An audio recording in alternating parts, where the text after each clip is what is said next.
भगवान के भरोसे मत बैठिए, का पता भगवान हमरे भरोसे बैठा। खुद इस आधुनिक भगीरथ के भी गालों पर झुर्रियों की एक रेखा आ गई। बाल कपासी हो गए, लेकिन नहीं रुका तो वह थे इस आदमी के हाथ और इनमें थमा हुआ फावड़ा।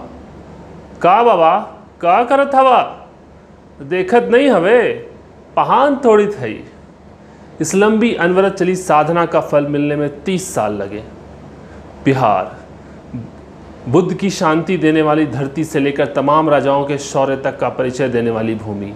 आजकल राज्य में सुशासन की बात कही जाती है, चुनावी माहौल है, तो कोरोना काल में भी खूब चहल पहल है। लोग इधर उधर आ जा रहे हैं, तो राजनीतिक दलों में लोगों का पार्टी छोड़कर आने जाने का सिलसिला चल रहा है। इस शोर शराबे और चहल पहल से दूर गया जिले के एक पहाड़ के नीचे लगातार फावड़े की थक फट आवाज़ गूंजती रही। इस आवाज़ का सिलसिला कोई 1, 2, 3 दिन या महीने या 4-5 साल नहीं चला। दिल में कुछ करने की इच्छा हो और दिमाग में जुनून, तो कोई भी काम असंभव नहीं है। यह साबित कर दिया गया के रहने वाले 70 साल के बुज़ुर्ग ने, जिन्होंने गांव के एक तालाब में पानी पहुंचाने के लिए 30 साल की मेहनत के बाद 3 किलोमीटर लंबी एक पूरी नहर तैयार कर डाली। दशरथ मांझी का नाम तो सभी ने सुना होगा। दशरथ मांझी यानी माउंटेन मैन, जिन्होंने पहाड़ काट कर रास्ता बनाया था। मांझी बिहार के गया जिले के पास स्थित गहलौर गांव के रहने वाले थे। अब गया के रहने वाले एक बुज़ुर्ग लौंगी भुइयाँ ने भी कुछ वैसा ही कारनामा कर दिखाया है। लौंगी गया जिले के लहथुआ इलाके में कोठिलावा गांव के रहने वाले हैं। उन्होंने 30 साल की अथक मेहनत के बाद 3 किलोमीटर लंबी एक नहर तैयार कर डाली।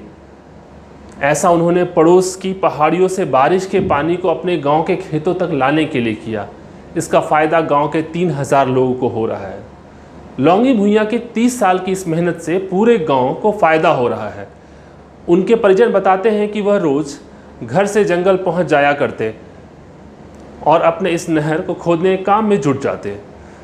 उनके परिजन ने उन्हें ऐसा करने से मना भी किया, लेकिन भुइयाँ ने किसी की नहीं सुनी। खुद भुइयाँ ने बताया कि उनकी पत्नी, बेटे और बहू सभी ने यह काम करने से उन्हें रोका। वाजिब भी था, सब रोकते। खुद भुइयाँ ने बताया कि उनकी पत्नी, बेटी और बहू सभी ने यह काम करने से उन्हें रोकने की कोशिश की थी, क्योंकि इसमें उन्हें कुछ नहीं मिलता था, कोई आमदनी नहीं थी। एक समय लोग उन्हें पागल कहने लगे थे, लेकिन आज पानी आने के बाद सब उनकी तारीफ़ कर रहे हैं। उन्होंने कहा, पहले मैं खेती करता था, बेटा काम की तलाश में शहर चला गया। गांव के अधिकतर लोग भी काम करने के लिए बाहर चले गए। एक दिन बकरी चराते वक्त मैंने सोचा कि अगर गांव में पानी आ जाए तो लोगों का पलायन रुक सकता है। तभी से मैं इस काम में जुट गया।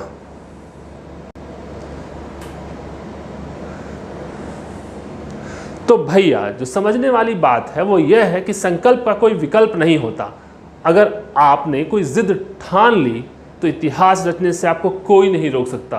पर हम इंसान खास नहीं हो पाते, क्योंकि एक गाना हम हमेशा भूल जाते हैं, वो है, कुछ तो लोग कहेंगे, लोगों का काम है कहना।